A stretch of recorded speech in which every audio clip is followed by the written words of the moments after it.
It was a quiet morning in New Jersey, the kind of morning where sunlight feels tired and silence carries a strange heaviness. Inside a small home studio in Morristown, a legend was gone. Ace Frehley, the Spaceman of rock, the founding guitarist of KISS, was no more. At the age of 74, the man who once set stages on fire with his guitar had taken his final bow. But what happened to him? Was it sudden? Was there any disease? No. It began with something simple, something ordinary. A fall. Late in September 2025, Ace fell in his home studio. It seemed minor at first, just another stumble in old age. But this fall wasn't like the others. It caused a brain bleed, a silent storm inside his skull. Doctors tried everything. Weeks in the hospital, tubes, machines breathing for him. Fans waited, family prayed.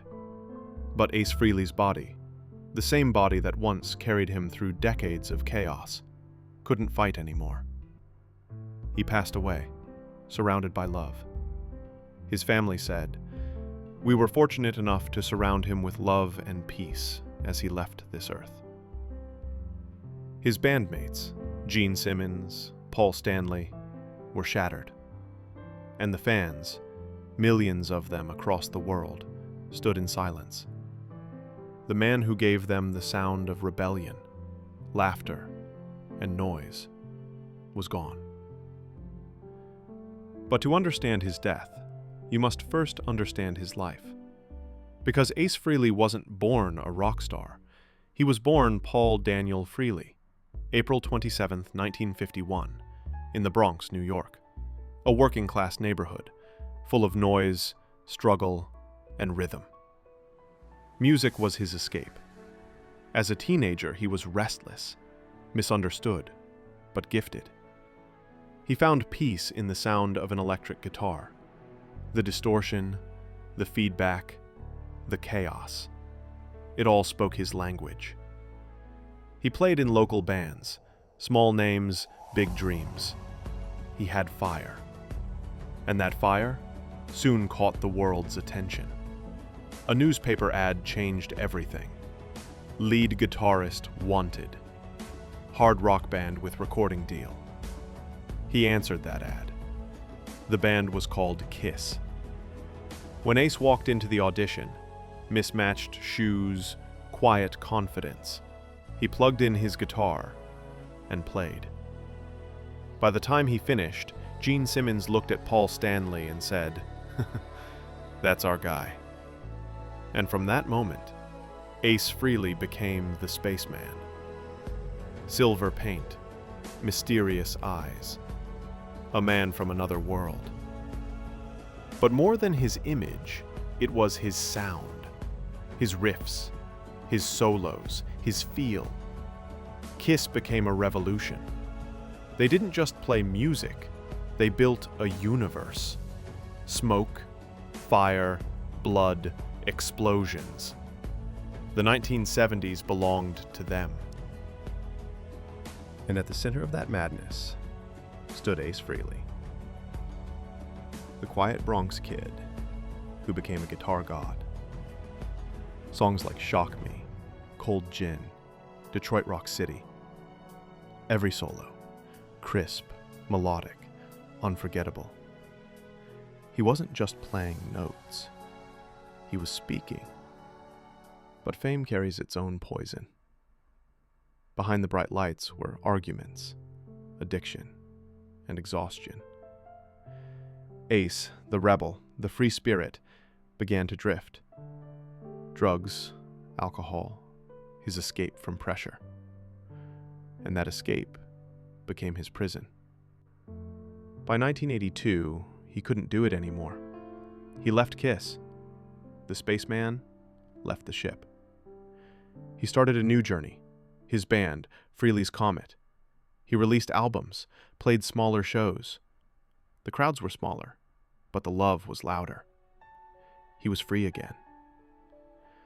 And years before that, In 1978, he'd already proven himself. His solo track, New York Groove, was a hit. It told the world that Ace Frehley didn't need KISS to shine. He was the sound of New York. Loud, alive, impossible to ignore. Years passed. MTV came and went. Rock evolved. But Ace remained, a symbol of old-school chaos and soul. Then, 1996, a miracle. The original KISS lineup reunited. Gene, Paul, Peter, and Ace. Old wounds healed. For a while. Fans cried when they saw the Spaceman return. Silver suit, silver smile. But fame and friendship are fragile. Arguments returned. The band broke again, and Ace walked away. Older, wiser, tired. Yet, he never stopped. 2009, Anomaly.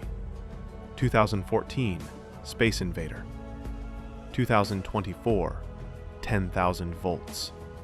Each album a signal that the Spaceman still had power. But behind the music, his health was fading.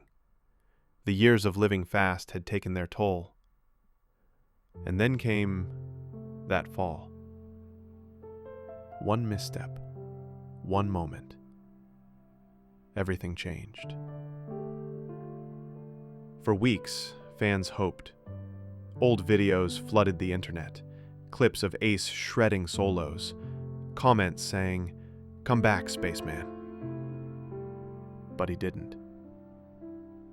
When the news broke that Ace Frehley had died, the rock world froze. Gene Simmons wrote, "We lost a brother." Paul Stanley said, "Ace was one of a kind." Outside his home, candles, flowers, guitars lined the street. Fans stood there quietly, listening to his songs, one last time. Ace Frehley was never just a guitarist. He was attitude. He was rebellion in human form. He was the sound of a generation that didn't care about rules. Even after fame and chaos, he stayed what he always was, a kid from the Bronx with a guitar, chasing freedom. His daughter said he passed peacefully. Music was playing in the room, one of his own songs. And maybe that's how it was meant to be.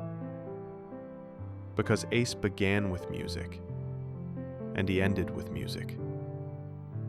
And now, his music lives on. In every garage band that picks up a Les Paul. In every solo that screams into the night. In every fan who paints their face silver and black. Ace Frehley is still alive. The Spaceman may have left his spaceship, but his echoes travel forever. Through space. Through time. Through hearts. Because legends don't die. They just turn the volume down for a while.